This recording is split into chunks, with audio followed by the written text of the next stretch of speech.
اللهم عجل لوليك الفرج واجعلنا من اخوانه وانصاره۔ ضروری واجبات کے سلسلے میں آج واجبات نماز کے حوالے سے ایک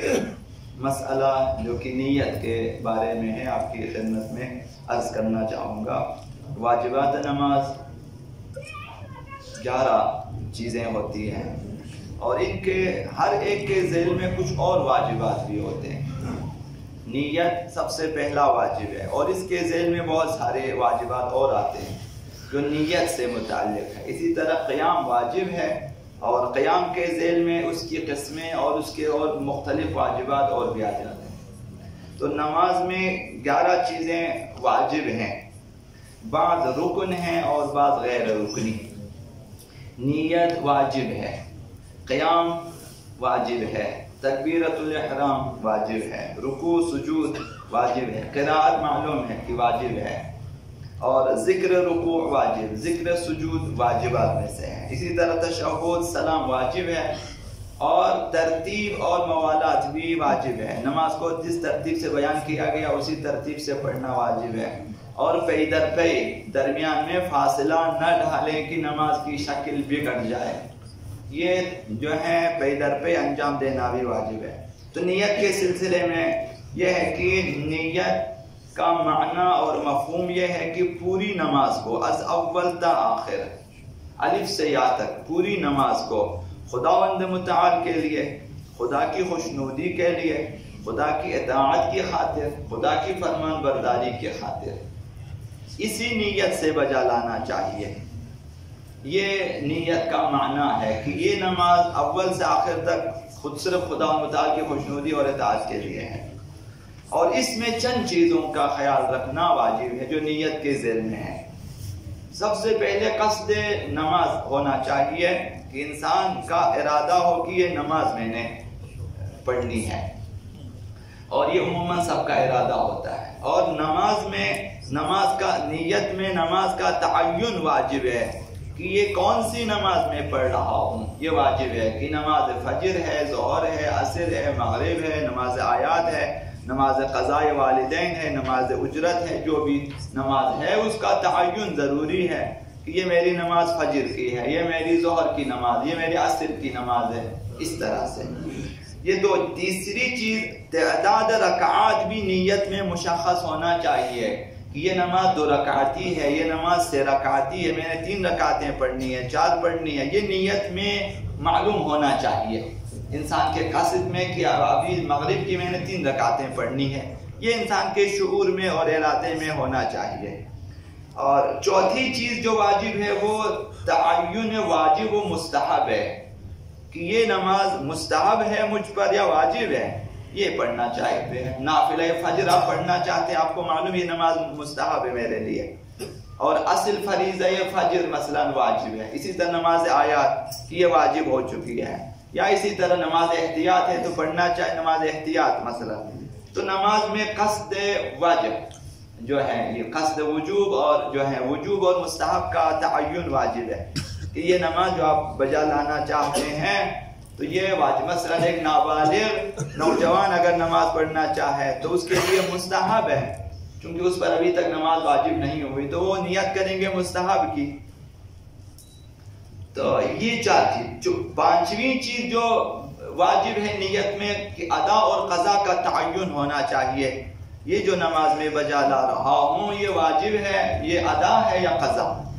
اگر یہ نماز ادا ہے، وقت کے اندر آپ بجا لا رہے ہیں تو آپ کا ارادہ ہوگا کہ یہ نماز میں ادا بجا لا رہا ہوں۔ اگر اس کا وقت گزر چکا ہے تو آپ کی نیت میں یہ ہوگی کہ یہ نماز میں قضائی بجا لا رہا ہوں۔ تو یہ 5 چیزیں ہیں، تعین ہونا۔ 6ٹھی چیز قصد قربت ہے کہ یہ پوری نماز خدا کے لیے میں نے انجام دینی ہے، اور اس میں کسی بھی شخص کی رضایت منظور نظر نہیں ہونی چاہیے،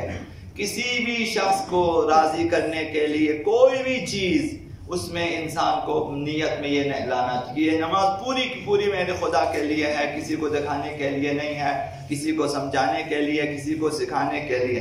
تو قصد قربت، اطاعت خدا اور قربت خدا اور خوشنودی پروردگار، فرمان برداری خدا، اس نیت سے بجا لانا چاہیے۔ بہترین نیت وہ ہے جس میں انسان صرف اور صرف خداوند متعال کی رضایت کے لیے، خوشنودی کے لیے بجے، بہترین نیت ہے۔ ورنہ ہم لوگ جو ہیں حصول جنت کے لیے بھی نماز پڑھ سکتے ہیں اور دوزخ سے بچنے کے لیے بھی پڑھ سکتے ہیں، یہ چیزیں بھی نیت میں شامل ہیں اور صحیح ہے، لیکن بہترین نیت یہ ہے کہ خداوند متعال کی رضایت کے لیے اور فرمان برداری کے لیے۔ ساتویں چیز جو بہت ہی ضروری ہے وہ استمرار نیت ہے، کہ نیت اول نماز سے جب آپ تکبیرۃ الاحرام پڑھنا چاہتے ہیں وہاں سے نیت جاری ہونا چاہیے، آخر نماز تک مسلسل وہی نیت رہنی چاہیے، درمیان نماز نیت ادھر ادھر نہ ہو جائے، اس قدر غافل نہ ہو جائے کہ اسے پتہ نہ چلے کہ میں کیا کر رہا ہوں۔ اگر کوئی شخص پوچھے کہ بھئی آپ کیا کر رہے ہو، اسے پتہ نہ ہو کہ میں نے کیا کہنا ہے، اس قدر اگر غافل ہو جاتا ہے تو پھر نماز باطل ہو جائے گی، دوبارہ پڑھنا چاہیے۔ اگر ایک دفعہ آپ نے دیکھا کہ مجھے بالکل پتہ ہی نہیں کہ میں کہاں پہنچا ہوں اور کیا کر رہا ہوں، کچھ بھی نہیں معلوم، کبھی لاشعوری میں ہوتا ہے کہ میں نماز پڑھ رہا ہوں، اگر کسی نے پوچھا فوراً اسے پتہ چل جاتا ہے، وہ ٹھیک ہے، لیکن اگر بالکل غافل ہو جائے تو پھر اس صورت میں نماز باطل ہو جائے گی۔ لہٰذا اول نماز سے آخر نماز تک اسی نیت پر برقرار ہونا چاہیے۔ درمیان نماز میں اگر آپ کو پتہ چلے کہ کوئی بڑی ہستی جو ہے یہاں تشریف رکھتی ہیں تو آپ ابھی انسان مثلا اب یہ قرأت کو ٹھیک کرنا ہے، اس کی خاطر نماز میں تبدیلی لے کر آ جائے، یہ ٹھیک نہیں ہے۔ وہ جو نماز آپ نے مسلسل ہر روز پڑھنی وہی پڑھیں، کسی کی خاطر نماز میں تبدیلی ٹھیک نہیں ہے، کہ وہ چاہتا ہے مثلا، یہ امام جماعت کے لیے بھی ہے، کسی کی خاطر نماز میں دیر کرنا، کسی کی خاطر جلدی پڑھنا، کسی کی خاطر سورہ تبدیل کریں، کسی کی خاطر دعائیں تبدیل کریں، یہ ٹھیک نہیں ہے، کیونکہ اس میں قصد قربت نہیں ہے، وہ اس شخص کی خاطر ہے،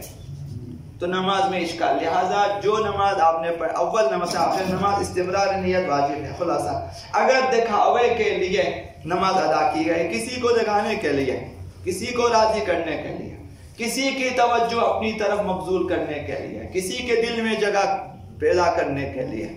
مثلا نماز یہ سب دکھاوا ہے تو نماز باطل ہو جائے، یا خدا اور لوگ دونوں کے لیے کہ خدا بھی راضی ہو جائے اور لوگ بھی مجھ سے راضی ہو جائیں، وہ نماز بھی باطل ہے، وہ نیت میں کسی کے لیے دکھاوا نہیں آنا چاہیے۔ اگر نماز کا کوئی بھی حصہ غیر خدا کے لیے جو ہے بجا لائے، کوئی بھی حصہ، واجب حصہ ہو یا مستحب حصہ ہو، مثلا تکبیرۃ الاحرام واجب ہے، مثلا حمد و سورہ واجب ہے، مثلا تسبیحات اربعہ واجب ہے، انہیں کسی کے لیے، کسی کی رضایت کے لیے خدا کے علاوہ پر، تب بھی باطل ہے۔ کوئی مستحب حصہ جیسے قنوت ہے تو استغفار ہے تو بحول اللہ، یہ چیزیں،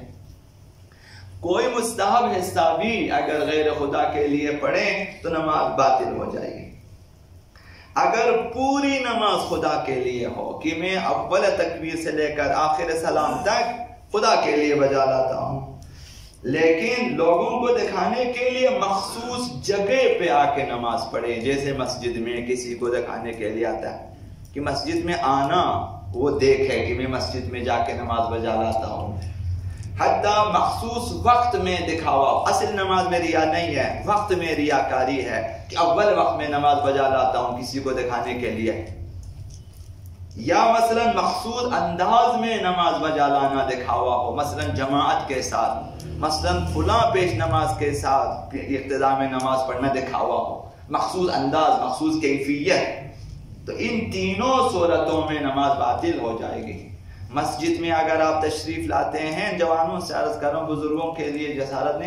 نہیں کروں، اب نوجوانوں مسجد میں اگر آتے ہیں کسی کو دکھانے کے لیے نہ آ جائیں، اول صف میں اگر تشریف رکھتے ہیں کسی کو دکھانے کے لیے نہ بیٹھیں،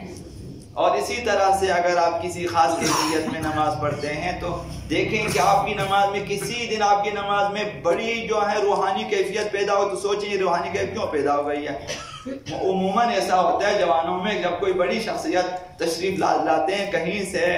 تو وہاں ان میں جو ہے حالت پیدا ہو جاتی ہے عجیب غریب، تو یہ چیزیں آپ دیکھیں یار یہ عید کی خاطر پیدا، اور ہمیشہ تو میری نماز میں کوئی ایسی حالت پیدا ہوتی نہیں ہے، آج کیوں بس گردن کو ٹیڑھا کر کے پڑھنا اور پھر گریے کی آواز پیدا کرنا، ایسی چیزیں تو یہ نہ کریں۔ اگر خدا کے لیے تو ٹھیک، اگر نہیں ہو تو کسی شخصیت سے متاثر ہو کر اس طرح سے کریں تو وہ شاید مناسب نہیں ہے. لہذا